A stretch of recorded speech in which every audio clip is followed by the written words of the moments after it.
Hey guys, Sid from Sid's Trains here, and today we're going to be talking about this MTH Powhatan Arrow set that I acquired recently. So to start out, I'm going to give a little bit of background on this set, and not the real Powhatan Arrow train, but rather this set and the engine, because this engine has a little bit of history with my channel, and I want to go over that and explain kind of the situation of what happened in the past on my channel and what's happening now with this set on my channel. So, I believe over a year ago, I uploaded a video called a double header steam excursion with the 611 and the 765. And in that video was a MTH Norfolk and Western J number 611, this one right here, a PS1 version. And when I say this one right here, I mean this kind. This is not the same engine as the one that was in that video. That engine actually belongs to Matt Train Lover 9943 now. I traded it to him for some, I believe, cash and some other engines that I now have. And at the time, I didn't have a very big N&W fleet. I wasn't looking to buy any passenger cars for it, and I was really looking to buy some other things at the time. So I decided to trade it to him and get some other engines and some money, of course, to then buy other things. And he loves the engine. He did some modifications to it so it could run better on his lab, but other than that, it's the same engine as when I had it, and it's an amazing engine. These Protosound 1 engines, as I always say, are just fantastic. They're beefy, and they're just beasts. Now, this engine right here is the same kind of engine. It's a MTH Protosound 1 number 611J, and it is in mint condition. I bought it off of a estate sale seller on eBay, and it had never been touched. It was taken out of the box for pictures, but the pickup rollers were very clean, and I saw it, and being that I'm building my NW fleet, while I do have another 611, you can kind of see the tender to it off on the right. The other one I have is a Williams Brass 611J, and while I love the thing, I'm doing some work on it currently to make it a better model, and it's just taking a long time, and I really wanted a die-cast 611 as well, so me being a person who loves 90s steam products from MTH and Lionel, I thought, why not get this one right here? Because it has the sounds I love, it looks fantastic, and some people don't like the chrome rims on the wheels and the side rods, but I actually like it. It's very 90s, and I just think it looks really good. So that's kind of the background on this engine on my channel. Of course, I can always do an overview or a review on this engine if you guys would like. Just tell me in the comments section if you would like a review of this engine and, of course, the cars. So now that I've given you a background on this engine, let's move on to the cars that I got for this engine as well, which are MTH cars that were originally meant to go with this engine. So here are the MTH 70-foot passenger cars that go with the 611. These were produced right alongside this engine to create this Powhatan Arrow set. And as I keep saying, these are Powhatan Arrow cars. The J's pulled a couple different passenger trains, but MTH at the time picked the Powhatan Arrow, which I really like that train in particular. There's some really cool history behind it, and I also like the PFA sequence on this engine that you heard at the beginning of this video, and I'll go over that in a little later in the video. But moving on to these cars, there are 5 cars in the set: a baggage car, three coach cars and a observation car. One of the coach cars might be like a diner or a lounge car, but they all look very similar. And they did make a two pack add-on, which I hope to one day acquire. But for now, this five car set is really nice. I got these from a buddy of mine. His name's Sean, and we actually did similar to what Matt and I did with my old 611. Is we traded some stuff. I had some raw switches, and of course I work on trains, so we exchanged the switches and some labor for working on trains for the cars and a couple other things.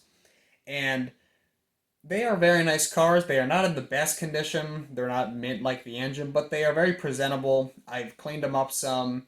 They do need LEDs inside the cars themselves because the old bulbs just draw a lot of power from the transformer, and they would just look better with LEDs. I think some of the windows have some glue marks from them from being re-glued in the past, but overall they look really nice. There's no big marks on them that are super obvious, and they don't like catch your eye and make them look ugly. They're nice, presentable cars, and I'm really happy to have them because this is just such a cool looking set. And I'm just gonna take the camera along and show you each car. So here's the first car in the set. This is the baggage car, and if I press in on this door, the doors do slide and open. There's no big interior detail, but it's still nice to have that feature. And I'll just slide the door back like that, and you have to pop it just right. There we go. And the car looks really good. All of them have these nice separately applied handrails and the ladders, and the diaphragms at the ends are all there on these cars. And overall, the color is really cool in these cars. I love this dark maroon light color. It's almost a purple in certain lights, whether you're in a shadow or in the bright light like in this room. And I just love the way they look. I really love the N&W colors. Moving on, here's the first coach car. And these cars do have interiors. They have seats. I don't believe they have people in them, as I haven't noticed any, but there could be. Some manufacturers put a couple in, and sometimes it's hard to see, but they look really nice. And even some of the windows have simulated blinds on the clear plastic inserts for the windows, which is really cool. Here's the next coach car. It's the same as the last one, just with a different road number on the side. Same thing with this car. It's just another coach car, but with just a different number on the side. And finally is the observation car. This car has the nice observation part at the back. There's the little sign at the back, and it says the Powhatan on it, which is really cool. This coupler at the end, some people don't like it. It does stick out a far ways in comparison to, say, a Lionel car that might have a dummy one that's kind of tucked in. But I do like the ability of possibly being able to push these cars with a shunter engine or a switcher. And it would be cool if I could somehow make the coupler move back some so it's kind of tucked up underneath here. But that's a project for another day. There are these nice markers on each side and the end of train light here that all have red lights inside and red lenses, which looks really cool in the room when it's dark. And overall, it's just a really cool looking car. So one quick thing before we start running the engine around the layout is something to do with the PFA sequence on this engine, or the passenger freight announcements. I was told a long time ago that the PFA sequence on these Protosound 1 611s has Tony Lash's voice on it. I've mentioned Tony Lash before, and if you don't know, he was a Maryland business owner that had a very, very large high rail layout in the offices of his business, and he was a very big N&W fan because he grew up riding on a Y6B with his grandfather and just grew up around the trains, and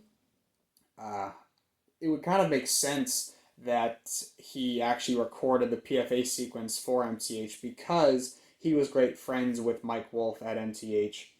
And if you listen to the PFA sequence on this engine, the arriving and departure sequence has a guy's voice, and it sounds really, really close to Tony Lash's voice. So I can't guarantee that it's him because I don't. I was never told by someone that worked for MTH. But judging by the rumor and by just listening to it, I think it is, and I think it was Tony Lash recording the PFA sequence for MTH, which I think is just awesome because I got to see his layout, I got to meet him, and it was just really cool. Just the whole experience of his layout was awesome, and there's tons of videos on his layout from uh, Tracks Ahead and I think TM and OGR and a bunch of other people. So it's just his layout was awesome. The layout is sadly gone because he moved to Florida, but other than that, it's just awesome that this engine has his voice on it, and it is a really good sounding PFA sequence. But now let's just move on to running the engine around the layout. So that's all I really have for this video. I just wanted to do a slightly different kind of video instead of just a normal unboxing like I always do when I get a new item now. I thought it was cool to do the intro with the PFA and the train pulling up, and then just show you the items in kind of a very quick review-like style, but not review the item completely, because if you guys do want a full review, I will do one in the future if you would like. Just put that in the comments. But for now, I'm just going to run the engine around for a little, let you listen to the sounds, and just enjoy the trains running around my layout. As always, like, subscribe, and click the bell for notifications. Comment below, and tell others about the channel. I'm Sid, and I'll see you next time, guys. Baggage to the right. Baggage to the right.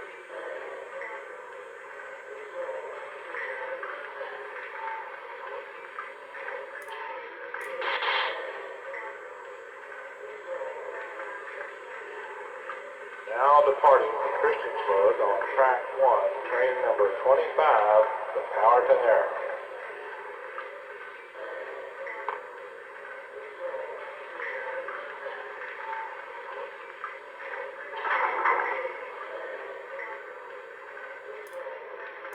Oh,